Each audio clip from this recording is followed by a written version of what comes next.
Trust and faith. Okay. That's one of the other things that we talked about. Okay. You hear all the time, these people who made these transformations. Okay. They will always tell you, if you talk to any of my clients who have ever made a transformation, okay, whether it's a competitor client or a lifestyle client, they will all tell you the same thing. Trust the process. That's like the first thing that comes out of their mouth. Trust the process. Okay. It's really easy to say. Okay. It's really hard to practice. It's really hard to do it. Okay. So I say trust and faith because trust, they're very similar to each other, right? You got to have faith that if you follow the plan is going to work. You have to trust the person that's writing the plan for you. If it's you, you have to trust your process of how you created that. Okay. You just have to trust that it was designed to help you get results. So trust and faith is a very important piece of that. Okay.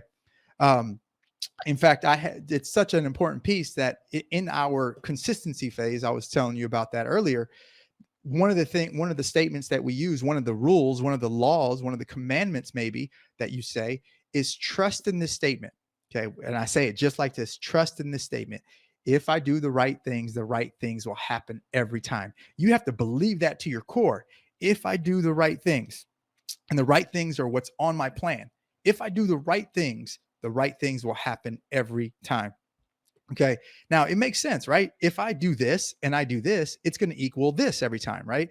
So if A plus B always equals C, right? Then I just need to do A and B.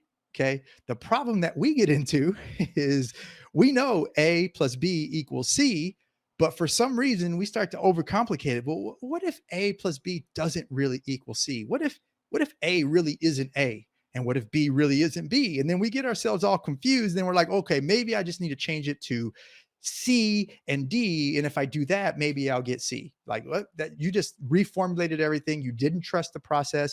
You didn't have faith in your program. You didn't have faith in it. And you went and reformulated it, right? It happens all the time. Okay.